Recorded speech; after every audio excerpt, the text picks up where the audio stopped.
बछड़े भगवान बन गए, गाय भी भगवान बन गए और गोपियों की बालकों की सबकी एक साथ मनोकामना सिद्ध कर दी। पूरा वृंदावन कृष्णमय बन गया। इसलिए बंधुओं, प्रभु से यदि कोई भाव जोड़ लेता है, भगवान से नाता जोड़ लेता है, भगवान से अपनापन बना लेता है, तो परमात्मा की जिम्मेदारी बन जाती है कि उसके अपनापन को बनाए रखने की।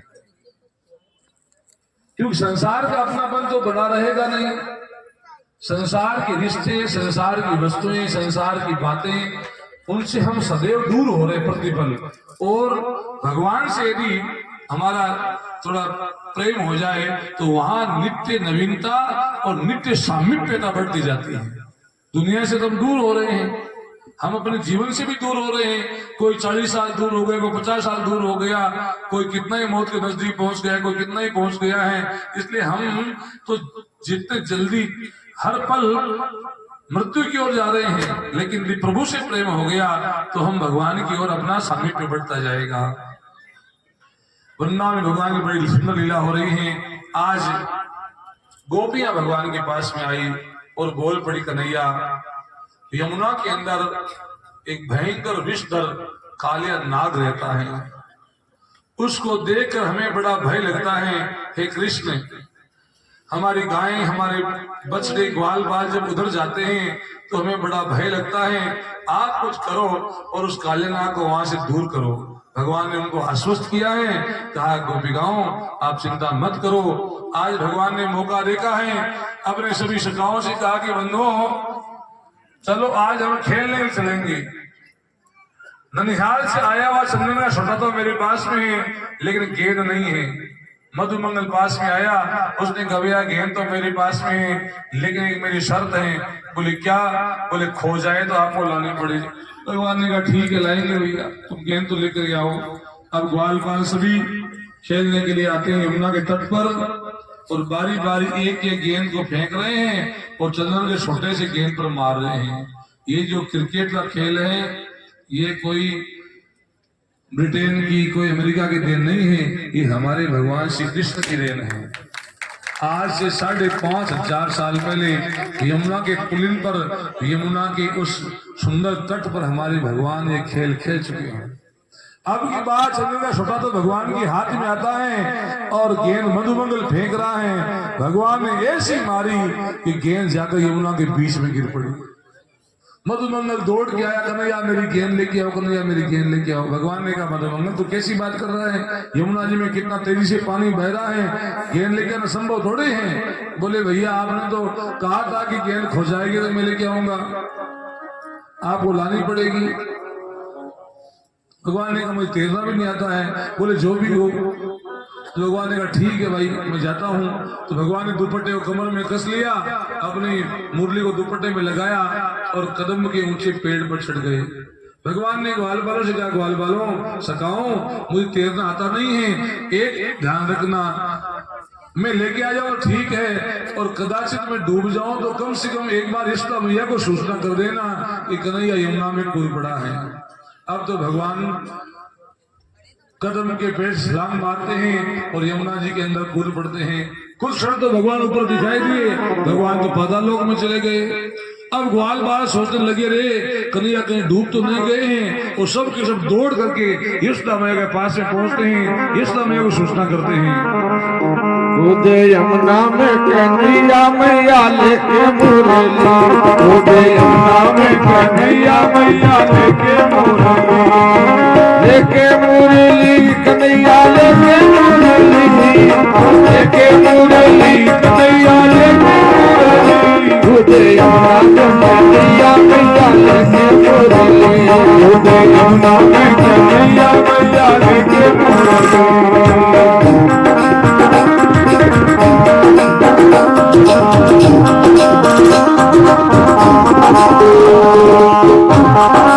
सारे खुद बड़े बनवारी जल में रोए ग्वाल सारे, उसको ग्वाले घर को भागे यशोदा जाए पुकारे, उसको ग्वाले घर को भागे यशोदा जाए पुकारे। जल में कूदो तेरो छैया मैया लेके मोरे, जल में कूदो तेरो छैया मैया लेके मोरे, यमुना में कन्हैया मैया लेके मोरे।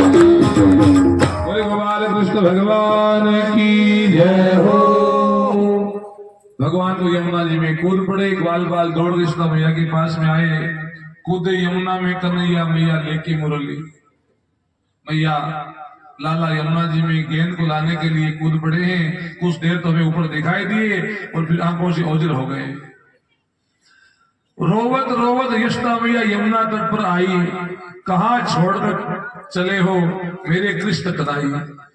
यशोदा मैया दूसरी मुरली लेकर के दौड़ के आती है, कन्हैया तुम कहाँ चले गए हो। कृष्ण गए पाताल लोग, वहां नागिन बैठी पाई, सोया नाग जगा दे नागिन बोले कृष्ण कन्हैया। भगवान तो पाताल लोक में पहुंच गए और नाग पत्नियां वहां पर थी। भगवान को देखकर सामने आई और कहती हैं, आप कौन हैं? आप कितने सुंदर हैं, आप यहाँ क्यों आ गए हैं? भगवान ने कहा, मैं तो आपके पति से युद्ध करने आया हूं, आपके पति को जगाओ। नाग पत्नियां बोल पड़ी, महाराज आपकी माता आपका इंतजार कर रही होगी, आपके सखा आपका इंतजार कर रहे होंगे, आप शीघ्रता से बाहर चले जाइए। हमारे पति के स्वभाव को आप जानते नहीं हैं। हमारा पति भयंकर विषधर, जिसका नाम कालिया नाग है, वो आपको देखते ही आपको झपटना मारेगा और आपको डस जाएगा, आपको छोड़ेगा नहीं, निगल जाएगा।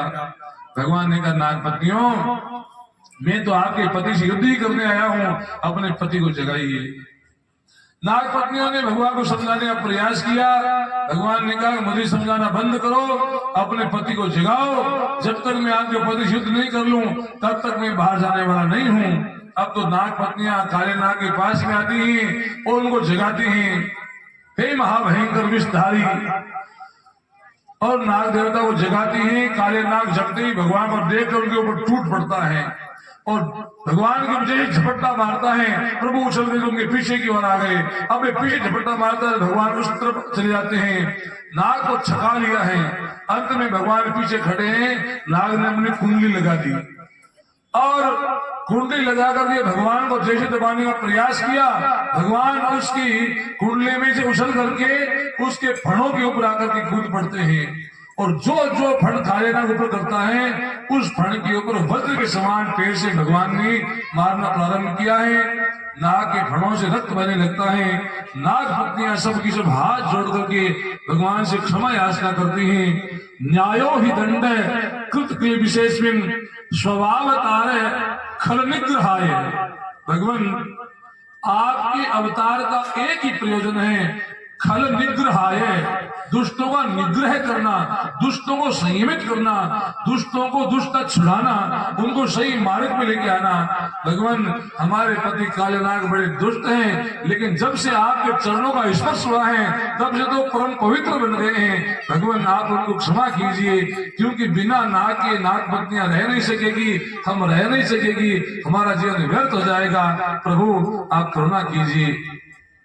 नाग पत्नियों ने भगवान का श्रृंगार किया है और कहते हैं कि जो गेंद खोगे उसको लेके आए, भगवान को प्रदान किया है। और भक्त लोग बड़े प्रेम से भगवान का गुणगान कर रहे हैं। भगवान तांडव नृत्य कर रहे हैं नाग के फणों पर और भक्त लोग गुणगान गा रहे हैं।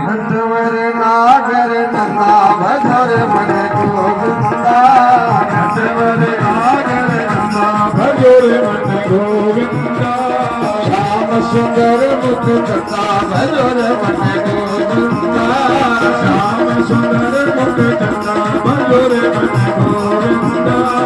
गोरी नटवर तूरी नागर, गोरी नटवर तूरी नागर, गोरी बाल सता भजोर मन गोविंदा। फण निरस करता भजोर मन गोविंदा, फण निरस करता भजोर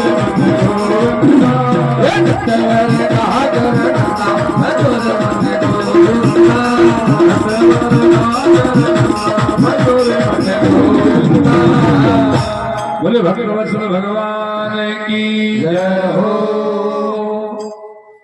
कहा कि कन्हैया, अब हम इंद्र के लिए यज्ञ करने वाले हैं। बोले महाराज, इंद्र कौन है? बोले, इंद्र हमारे सृष्टि के देवता हैं, सृष्टि के मालिक हैं। बोले, हमारा सृष्टि के मालिक है? बोले हाँ। वो क्या करते हैं? बोले, बरसात करते हैं। बोले, बरसात से फसलें होती हैं, गायों के लिए घास होता है, हमारे लिए अन्न का उत्पादन होता है, सबका जीवन चलता है।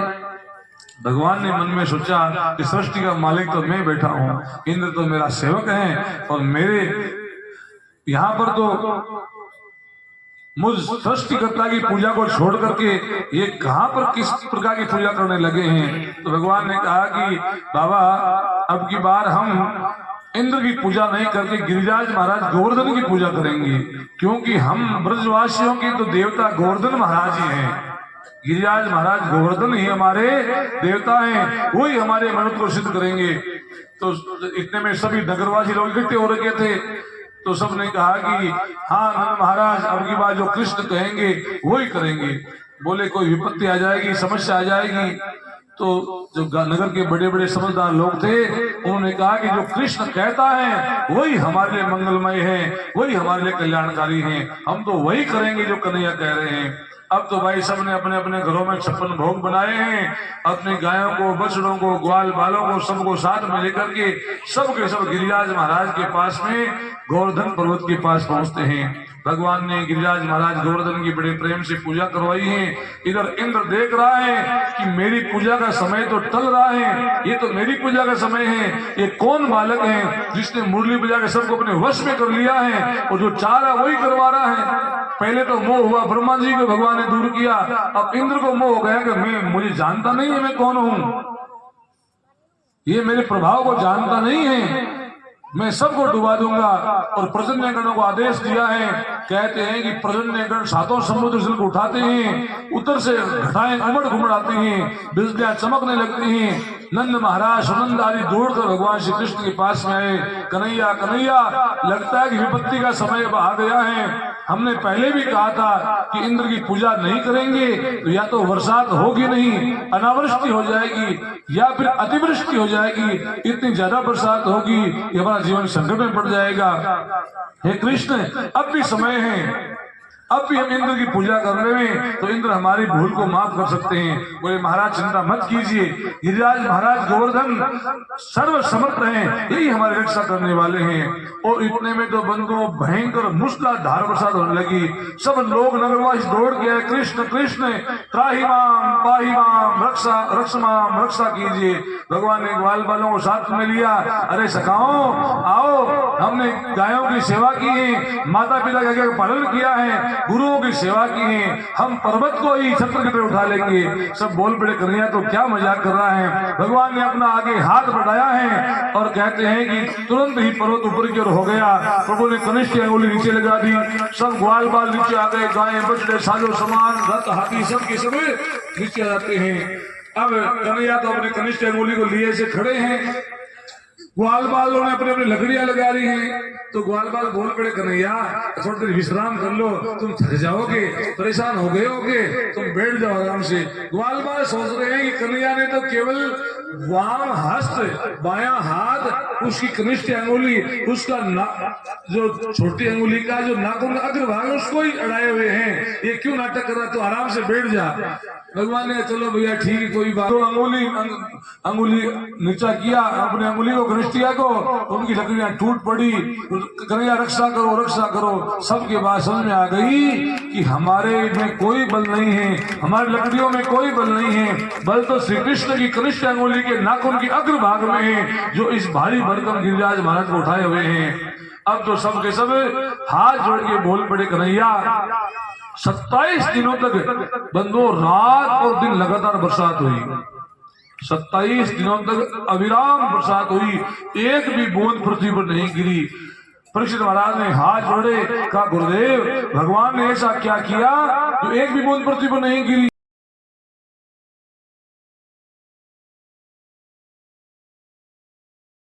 भगवान राम जी के पास में आई और कहते हैं, भगवान 14 साल तो वन में बीत गए, कभी अपने हाथों से भोग बनाकर कोई ब्राह्मण को भोजन नहीं करवाया, आपका आदेश हो जावे तो किसी ब्राह्मण को भोजन करवा दूं। भगवान कृष्ण जी एक क्यों अनेक को जिमाइए ना। हनुमान जी सामने खड़े थे, बोले मैया न्योता दे के आ जाऊं, बोले हाँ हनुमान किसी ब्राह्मण को न्योता दे के आ जाओ। अब हनुमान जी महाराज निकले राजमहल से, सरयू के पास में गए, सरयू के तट पे स्नान करके निकले। अगस्त ऋषि अगस्त थके मांदे बहुत पतले हैं, ठंडे पानी में से नहाकर निकले तो कंपकपी छूट रखी हैं। हनुमान जी ने कहा महाराज सर्दी लग रही है, बोले हाँ सर्दी लग रही है। हनुमान जी का जब मैं तो नहा लेता हूँ ना तो मेरे को भूख लग जाती है, आपको भी लगी होगी। बोले लगी तो, लेकिन उपाय क्या है? बोले उपाय है। बोले क्या उपाय है? बोले आपको आज राजमहल में भगवती सीता मैया ने आपको प्रसाद के लिए, भोजन के लिए, प्रसाद के लिए बुलाया है। बोले ठीक है मैं संध्या वंदन करके आ रहा हूँ। अब भाई गणेश जी महाराज तो भंडारी बन के बैठे हैं, अन्नपूर्णा रिद्धि सिद्धि रसोई की व्यवस्था में लगी हुई है, 56 भोग 3700 व्यंजन बनाए गए हैं और न्योता दिया है ऋषि अगस्त्य को। ऋषि अगस्त्य पदार्थ हैं राजमहल में भोजन के लिए, प्रसाद के लिए। सामने स्वर्ण का थाल परोस दिया है और ऐसे हवा से हिल रहे हैं। मैया सीता जी मन में सोच रहे हनुमान भी ठहरा बंदर का बंदर ही, न्योता भी दिया है तो कितने थके मांदे ब्राह्मण को दिया है, ये तो एक दो घास ही लेगा, ग्रास लेगा तो इसका तो पेट भर जाएगा। कोई मोटे तगड़े ब्राह्मण को न्योता देते तो कम से कम भरपेट प्रसाद तो पाता। अब ऋषि अगस्त्य ने दाल की कटोरी उठाई और कहा मैया इस दाल को मैं आंख में डालूं कि कान में डालूं, इस सब्जी को मैं आंख में डालूं कि कान में डालूं। बोले महाराज आंख और कान की आप क्या बात कर रहे हैं, ये तो प्रसाद पाने के लिए है, पेट में डालने के लिए है। बोले मैया इतनी से हमारे क्या होने वाला है, हमें तो बहुत कुछ चाहिए, हमें तो बहुत कुछ चाहिए। बोले महाराज मैं तो चाहती हूँ कि आप भरपेट प्रसाद पाओ, छक्के पाओ, आप चिंता मत करो, खूब व्यवस्था है। अब तो भाई कहते हैं कि थाल पे थाल परोसे जा रहे हैं और जीवते जीवते सारा अन्नपूर्णा का भंडारा शेष हो गया। बना बना पकी पकाई रसोई है ना वो पूरी शेष हो गई। ऋषि अगस्त्य ने कहा मैया चिंता मत करो, भट्टी में आग बहुत तेज है, सूखा दाल चावल लेके आ जाओ, अब बनाने का झंझट मत करो, आप तो कच्चा रसन नहीं आने दो। सीता जी दौड़ पड़ी भगवान राम के पास, बोले प्रभु ऋषि अगस्त्य को न्योता दिया, अब वो तो जो अन्नपूर्णा का बनाया भंडारा शेष हो गया। भंडारी गणेश देखते रह गए, रिद्धि सिद्धि के हाथ कांपने लग गए, प्रसाद बन नहीं रहा है। अब तो लगता है कि वो सूखा दाल चावल ही खा रहे हैं, लगता है कि वो धापेंगे नहीं, पेट नहीं भरेगा तो वो तो श्राप देंगे। बोले चिंता मत करो, अब की बार जब मांगे तो उनके हाथ में तुलसी का पत्र दे देना। मैया और लाइए, तो मैया तुलसी पत्र हाथ में दिया, उन्होंने मुख में लिया, डकार आ गई। बोले मैया पेट भर गया है। बोले अब तो मैया पानी पिलाओ। अब भाई इतना जो झीमले में उसको पानी पिलाना संभव थोड़ी है, वो घड़ा दो घड़ा पिला दे पीले में। आजकल तो सबमर्सिबल मोटरें आ गई जो 1 घंटे में लाख लाख लीटर पानी उडेल देती हैं, लेकिन उस समय व्यवस्था वो भी नहीं थी। सीता जी दौड़ के भगवान राम जी के पास में गई, बोले प्रभु अब पानी मांग रहे हैं। बोले पानी पिलाना मेरा काम, पानी पिलाने का मेरा काम है, मैं ही पानी पिलाता हूँ जीव को, अर्थात जीव को तृप्त मैं ही करता हूँ। तो भगवान राम जी आए, ऋषि अगस्त्य से कहा कि ऋषिराज आपने प्रसाद पा लिया। बोले हाँ महाराज मैंने छक्के प्रसाद पा लिया है, अब जल पीने की इच्छा है। बोले महाराज आपको जल अभी नहीं पिलाएंगे, तो कब पिलाओगे? बोले आपको द्वापर के अंत में मेरा कृष्णावतार होगा, इंद्र कोप करेगा, 7 समुद्र जल को बरसाएगा। हे ऋषि अगस्त्य उस समय आप प्रकट होना, उस जल का पान करना। इधर भगवान ने सुदर्शन चक्र छोड़ दिया आसमान के अंदर और शेषनाग की बाढ़ बढ़ा दी पर्वत के, और ऋषि अगस्त्य का आह्वान कर दिया है। कहते हैं कि 7 समुद्रों जल को ऋषि अगस्त्य ने मात्र 3 ही आचमन में, 3 चढ़ों में जल को शेष कर दिया। ऐसे तपधारी थे वो, इतना बड़ा तप था कि सारे जल को शेष कर दिया। अब प्रद्युम्न पहुंचे इंद्र के पास में कि समुद्रों से शेष हो गया है। इधर भगवान खड़े पर्वत को लिए हुए, 27 दिन बीत गए हैं। नगरवासी बोल पड़े कन्हैया क्या तुम्हारे यही गिरिराज महाराज हैं? तो भगवान एक रूप से तो पर्वत को उठाए हुए हैं और दूसरे रूप से चतुर्भुज रूप धारण किया, गिरिराज का रूप धारण किया है और नगरवासियों के द्वारा लाए 56 भोग का प्रसाद पाते हैं। आइए हम भी बड़े प्रेम से भगवान को भोग लगाते हैं। केसरिया बर्फी कलाकंद रबड़ी, केसरिया बर्फी कलाकंद रबड़ी, बेड़ाई मरती बालूशाही, बेड़ाई मरती बालूशाही, लाडू बूंदिया जलेबी रसगुल्ला, शक्करपारा गुलाब जामुन, शक्करपारा घेवर डारा डारा, जी मैं आवे कोते भोग लाओ, जी मोदी भोग लगाओ, मैं चप्पट भोग लगाओ, दल्ला तेरे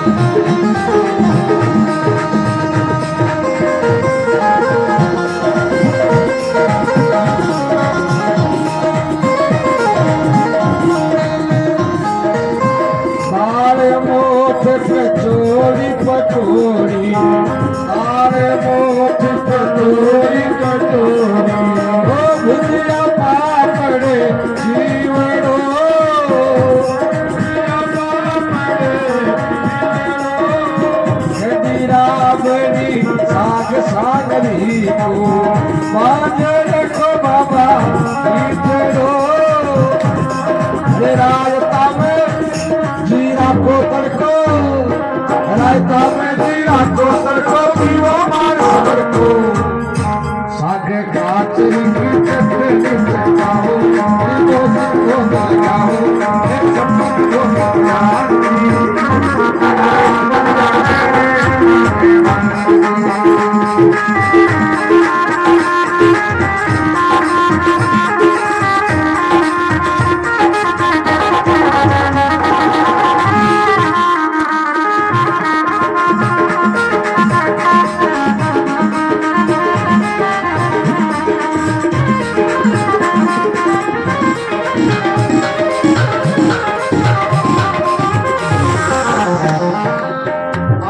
अमरूद अंगूर अनारस आम अमरूद अंगूर अनारस आलू बुखारा अनार धरा केला सेब रसदार धरा काकड़िया रे लाल मतीरा काकड़िया रे लाल मतीरा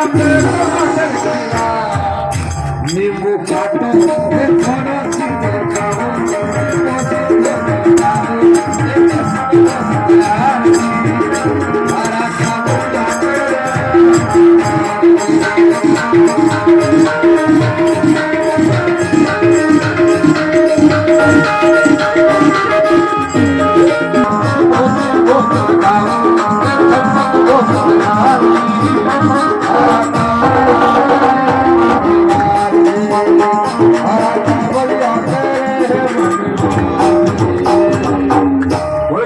महाराज की जय हो, गोवर्धन धरण की जय हो। अब हम आपका आदेश पालन करने में समर्थ नहीं है। इंद्र का अहंकार दूर हो जाता है। इंद्र के बात समझ में आ गई कि मेरे भगवान, मेरे इष्ट देव, मेरे भगवान नाथ को जमीन पे पधराया है और इंद्र ने सिंहासन के ऊपर भगवान को विराजमान करवा करके कामधेनु गाय के दुग्ध से अभिषेक करते हैं भगवान का और बड़ी प्रार्थना करते हैं, भगवान मुझसे बड़ी भूल हो गई और मैं आपके लीला से मोहित हो गया, आपके स्वरूप को मैं भूल गया, मैं जान नहीं पाया। भगवान आप दयामय हैं, आप करुणामय हैं, आप क्षमाशील हैं, मुझे क्षमा कीजिए। भगवान ने इंद्र को क्षमा किया है। इधर नगरवासी आज ये सब लीला देख करके बड़े भाव विभोर हो गए। बाबा आनंद आदि सबने सोचा, अरे हमने कितने कितने सालों से इंद्र की पूजा की है, इंद्र आया नहीं, लेकिन आज मेरे कन्हैया ने इंद्र की पूजा रुकवा दी तो इंद्र आ गया। इसका मतलब ये है कि हमारा कृष्ण इंद्र से तो बड़ा ही देवता है। सबके मन में बड़ा विश्वास हुआ है कि श्री कृष्ण को सामान्य मनुष्य नहीं है, ये साक्षात परमपिता परमात्मा है। ये वो